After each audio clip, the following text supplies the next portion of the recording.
Today I'm going to show you how to make my very favourite flapjack ever. This is now the third time in as many weeks that I've made this because it's just really tasty, it's really easy, really quick as well, very quick.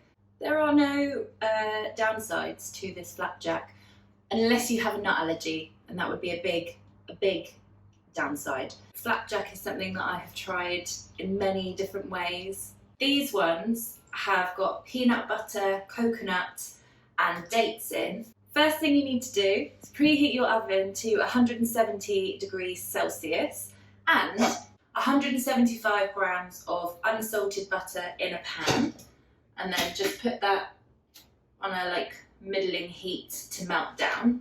I have weighed out 175 grams of light brown sugar and 175 grams of golden syrup, and they're just in the same bowl, it doesn't really matter. It should be light brown sugar for this. I've tried it with dark brown sugar and it just burns because flapjack are very sugary, so the more sugar you pack in, the quicker it burns, and then you don't want a solid flapjack or one that isn't burnt but is then undercooked. So light brown sugar, or I have tried these before with light muscovado sugar, which also works because it's very similar. Just keep that on the heat until the butter is completely melted. I should have said that while that butter is melting, prepare your tin. Doesn't take much preparation. All I've done is whack some greaseproof paper in a square tin. This is what size tin is this? This is an 8-inch square tin, a 20cm square tin, and just squish it in. Don't need to be neat. As long as the corners are flush to the sides, you're fine. My butter has now melted. So take your sugars, add it in 3 lots, so a little bit at a time. And then just wait until that's sort of melted in a little bit. And you can stir it, you can leave it, but I like something to do, so I'm going to stir it. And I feel like that might help it slightly. I'm quite impatient, so I don't wait for it to fully dissolve. That's fine.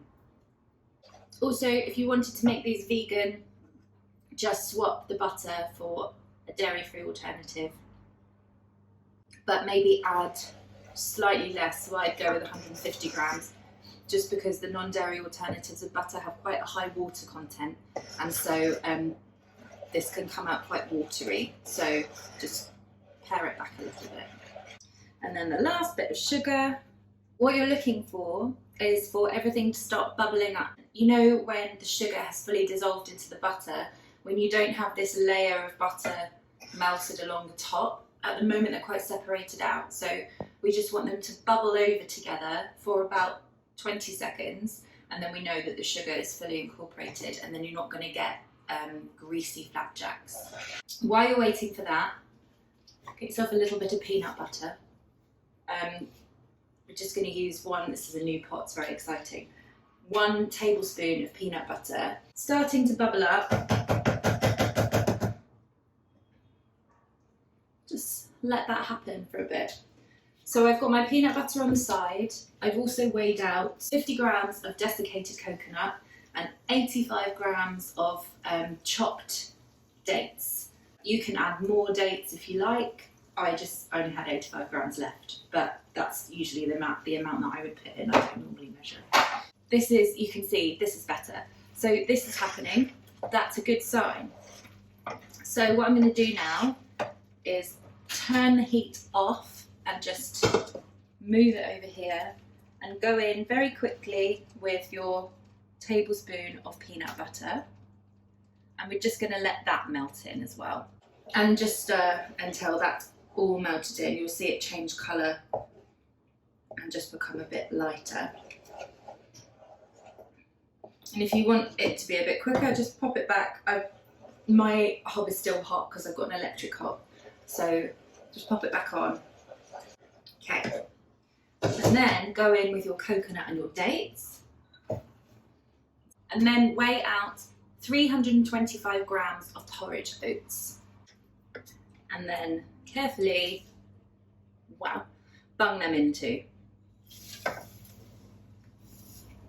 without getting it everywhere, like I always do. And then just stir it in and they're done. Almost. You obviously have to cook them. And then when it's all mixed together, just plonk it into your prepared pan. I use a metal spoon for this because the wooden spoon makes everything clump together. And then just push it into the corners, make it as flat as possible. And then put it into the oven for, check it after 20 minutes, 20 to 25 minutes, and it will go dark because of the amount of sugar and the peanut butter in there. And when you take it out of the oven, it should still be quite wobbly. So I would say 20 to 25 minutes, depending on how hot your oven runs. And I also like to spin mine halfway through, but that is just my oven. One final thing that you don't have to do, but I thoroughly recommend doing it. If you've already got desiccated coconut, which you should if you've made this recipe, just get a dry frying pan. Don't put any oil or fat in it, and just sprinkle some coconut in, literally just a tablespoon or so, and then we're just going to toast the coconut lightly. Keep an eye on it so it doesn't burn, and just give it a shimmy every now and again, and it should take about 2 to 3 minutes. And then pop it in a bowl and leave it to the side to sprinkle over the flapjack when it's out of the oven. They're out of the oven.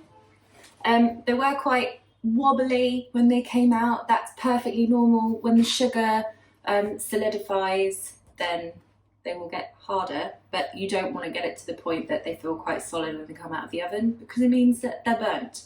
They've got a lovely golden brown colour, and I've let that sit for about 10 minutes just to relax a little bit. And now I'm going to take my toasted coconut, which is a lovely brown colour also, and sprinkle it over the top. And then what you need to do with these is be patient, and they should cool in the tin, but you need to give them at least 2 to 3 hours to really solidify. Otherwise, when you cut them, they're not going to cut into nice shapes because they'll still be a little bit soft inside. And then have them with a cup of tea later.